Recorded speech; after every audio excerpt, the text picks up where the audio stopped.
예, 안녕하십니까. 장달령 변호사입니다. 이번 방송은 좀 어두운 이야기를 할까 합니다. 바로 제 뒤에 보이는 사진 영상과 관련한 이야기인데요.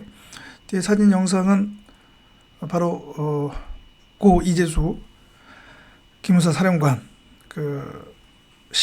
2018년 12월 달에 있었던 국립대전 현충원에서 있었던 그 안장식 장면이죠. 서울중앙지검에서 수사를 받다가 이른바 이제 기무사 세월호 TF 관련 유가족 사찰 관련해서 수사를 받다가 구속영장 실질 심사까지 갔는데 거기서 이제 기각이 됐었습니다. 그 영장 심사에서 구속영장 청구 기각이 됐었는데 그럼에도 불구하고 자살을 했는데 극단적 선택을 했는데 남긴 유서를 보면 그 자살의 동기라고 할까요? 이유는 죄를 인정하고 하는 것이 아니라 억울한 심정과 함께 특히 자기로 인해서 주변의 다른 사람들이 오히려 부당한 그런 수사를 받을까봐 그것이 염려가 돼서 극단적 선택을 하게 됐던 것이죠. 만약에 당시 수사를 맡았던 서울중앙지검 수사팀이 비인간적이고 반인권적으로 자신들이 원하는 뭔가 수사 결과를 얻어내기 위해서 강압적이고 특히 주변의 사람들, 이재수 사령관의 주변 사람들에 대한 그런 수사를 통해서 뭔가 자백을 얻어내고자 했던 것이라면 그것은 정말 비난받아 마땅하고요. 그렇다면 그것은 국가 권력에 의한 살인이다라고까지 우리는 얘기할 수가 있겠죠. 결국은 국가 공권력, 국가 권력이 남용을 해서 일평생을 국가 안보를 위해서 몸을 바쳤던, 헌신했던 한 장성을 죽음에 이르게 했다라고 볼 수가 있던 것이죠. 최근에 이제 이 고 이재수 기무사 사령관 관련해서 또 이러한 논란이 일게 된 것은 며칠 전에 그 검찰 세월호 사건 합수단이 수사 결과를 발표하면서 또 제기됐던 것이죠. 바로 이 이재수 기무사 사령관이 수사를 받았던 그 혐의와 관련해서 이른바 세월호 유가족을 사찰했다고 하는 그 혐의와 관련해서 그것이 근거가 없는 혐의가 없다, 근거가 없는 것이었다라고 발표를 했기 때문에 더더욱 고 이재수 기무사 사령관의 그 극단적 선택이 더 안타까운 것이죠. 특히 보시면 이 고 이재수 사령관 유족이 얘기하는 것은 뒤에서 보인 바와 같이 검찰이 당시 고 이재수 사령관에게 그 사찰을 인정하라. 그리고 그 사찰은 청와대와 국방부 위선에서 지시했다라는 것을 강요했다는 것이죠. 그리고 또 동생이라든가 또 고 이재수 사령관이 고문으로 있었던 회사를 또 압수수색을 통해서 또 압박을 했던 것이죠. 그래서 지금 현재 고 이재수 기무사령관 유족은 울분을 토로하고 있는 것이죠. 예. 결국은 수사 결과 그러한 혐의는 즉 기무사 세월호 TF가 세월호 유가족을 사찰했다고 하는 것은 전혀 근거가 없었다는 것이죠. 그래서 여기 보면 검찰이 위에서 사찰을 시켰다라고 압박했다. 없는 사실을 말하라고 했다며 자살하기 전에 가족에게 그렇게 격정 토론을 했다는 것이죠. 결국은 검찰은 결론을 정해놓은 것 같은 검찰 수사의 아버지가 낙담을 했다라고 얘기하는 것이죠. 그래서 자기 가족 또 주변의 사람들이 자기 때문에 그런 어려움을 겪을 것을 걱정을 해서 그런 극단적 선택을 했던 것이죠.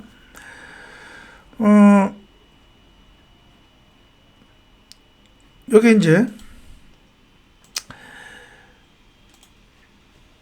제 뒤에 보이는 것이 바로 어제죠. 그 합수단 수사 결과 발표 자료 중에 그 세월호 유가족 사찰 부분인데요. 여기에 대해서 여러분 보시는 바와 같이 기무사 내부 자료 또는 대통령 기록관 압수물 등을 통해서 봤는데 청와대와 국방부에서 세월호 유가족 사찰을 지시 논의하거나 보고받은 사실이 확인되지 않았다라는 거. 그리고 그 보고서라는 것이 세월호 관련 사항뿐만 아니라 다른 사항들도 있었던 것이고, 그리고 직권남용 관련해서 뭐 유가족을 미행을 했다든가 도감청을 했다든가 해킹 등을 했다든가, 그리고 획득한 유가족 동향을 뭐 언론에 유포하거나 유가족을 압박한 정황은 확인되지 않았다라고 하는 것이죠. 결국은 그러한 혐의는 전혀 근거가 없었다는 것이죠. 그런데 친정부 매체에서는 이거 관련해서 또 그 특유의 물타기, 본질 흐리기 또 언론 보도를 합니다. 바로 경향신문이 이 합수단 수사 결과 발표 나오니까, 그래서 그 이재수 사령관과 관련한 그런 문제가 불거지니까 또 세월호 유족 사찰 무혐의 결론, 그러나 기무사 간부들은 유죄였다라고 하면서 과연 무리한 수사였느냐와 관련해서 그렇지 않다. 그 당시 기무사 간부들 직권남용죄로 1심 유죄 판결 받았다. 이런 보도를 또 내보냈습니다. 경향신문 그리고 또 JTBC 방송이. 그런데 이거는 조금 전에 제가 말씀드렸다시피 물타기고요. 본질 흐리기 보도죠. 왜 그러냐? 고 이재수 기무사 사령관과 관련한 문제는 본질은 국가기관이에요. 위법 부당한 수사 행태를 통해서 억지로 혐의를 인정하게 하려고 한, 그리고 한 사람의 인격적 자존심을 짓밟게 하는 그런 행태를 보이는, 그래서 그거를 통해서 고 이재수 사령관을 아예 자포자기하게 해서 자기들이 원하는 그런 답을 얻어내기 이해하기 위해서 그런 반인권적인 수사 행태를 한 것이라는 것이 이 문제의 본질이라고 하는 것이죠. 그래서 전혀 뭐 도주의 우려도 없고 피해자에 불과한 했던 사람을 구속영장실질심사 받을 때 이례적으로 수갑을 채우고 여러 사진기자들 앞에 세워놓고 그랬단 말이죠. 과연 이것이 반인권적이고 인격적이고 사악한 의도를 가진 위법부당한 수사 행태가 아니라고 할 수 있겠는가라는 것이죠. 이것이 그 문제의 본질인데, 기무사 일부 직원들이 뭐 직권남용죄로 1심 유죄 판결 받아서 문제가 되지 않는다, 이렇게 하고 하는 것은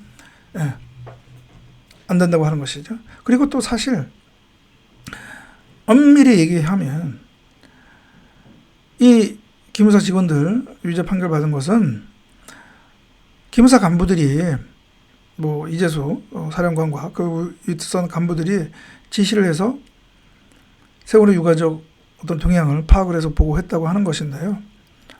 조금 전에 제가 보여드렸다시피 합수단 수사 결과 미행을 하거나 도청 감청을 하거나 그런 건 없었단 말이죠. 그러니까 일반적으로 알려진 사항을 취합을 해서 정리를 해서 보고한 것에 불과한 거거든요. 그 직원들 유죄 판결한 그 혐의는 뭐냐면 그 기무사 윗선에서 그 직원들에게 의무 없는 일을 하게 했다라고 하는 것입니다. 그래서 그것이 이제 직권남용죄라고 하는 것이죠. 그러나 중요한 혐의인 유가석 세월호 유가족들을 사찰했느냐? 그것은 아니라는 얘기죠. 사찰이 없었다고 하는 것이죠. 그런데 서울중앙 당시 수사팀은 문재인 대통령의 그 말 특정을 해서 지시를 한 그것 때문에 이렇게 지나친 수사를 했던 것이죠. 반인권적인 수사를 했던 것이죠. 왜 했겠습니까? 대통령이 지시를 했고, 그러니 내가 이 수사에서 내가 청와대에 입맛에 맞는 수사 결과를 내놓으면 내가 승승장구하겠구나, 검찰에서 잘 나가겠구나, 그런 생각을 했기 때문에 그런 반인권적인 수사를 했던 것이죠. 그러한 수사 행태가 바로 현 조국 씨가 법무부 장관에 있을 때 그들이 문제 삼았던 거 아닙니까? 그러한 수사 행태를 바로 그 수사 행태 때문에 고 이재수 기무사 사령관은 억울하게 명을 달리했던 것이죠. 극단적 선택을 하게 됐던 것이란 말이죠.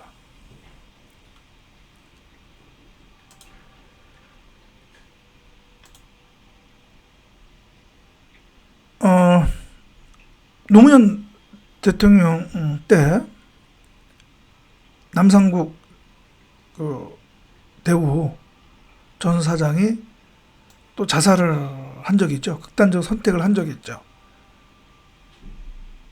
그래서 그 남상국 전 사장 유족들이 노무현 전 대통령을 고소까지 했었는데요. 2008년도에 여기 나와 있는 것처럼.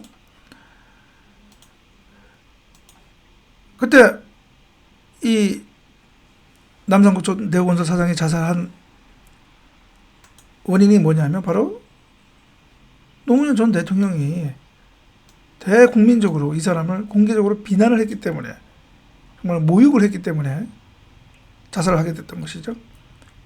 2004년 3월 달에 노 전 대통령이 기자회견에서 남 정 사장이 자기 형에게 3천만 원 주고 대우건설 사장 연임 청탁했다, 이러한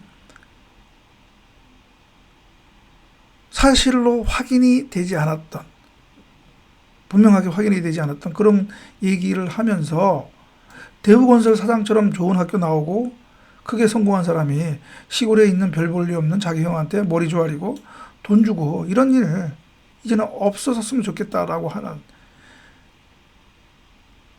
이런 말을 했기 때문에 이 사람이 인격적 모멸감을 견디지 못해서 자살을 했던 것이죠. 그래서 이 유가족들이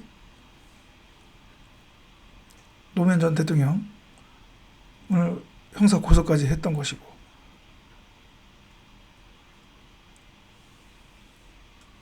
결국 어떻게 보면 노무현 전 대통령의 그 말 때문에 또 한 사람을 유명을 달리하게 만든 꼴이 된 것이죠.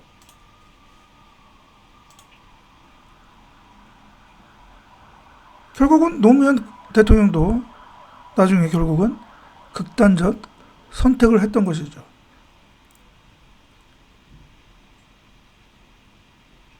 고 이재수 기무사 사령관을 극단적 선택을 하도록 하게 한 책임 있는 자들 있지요. 그 자들 평생토록 참회하고 고 이재수 기무사 사령관에게 사죄해야 할 이유가 바로 그것입니다. 예, 그래서 오늘 방송은 고 이재수 기무사 사령관 관련해서 이야기를 했습니다.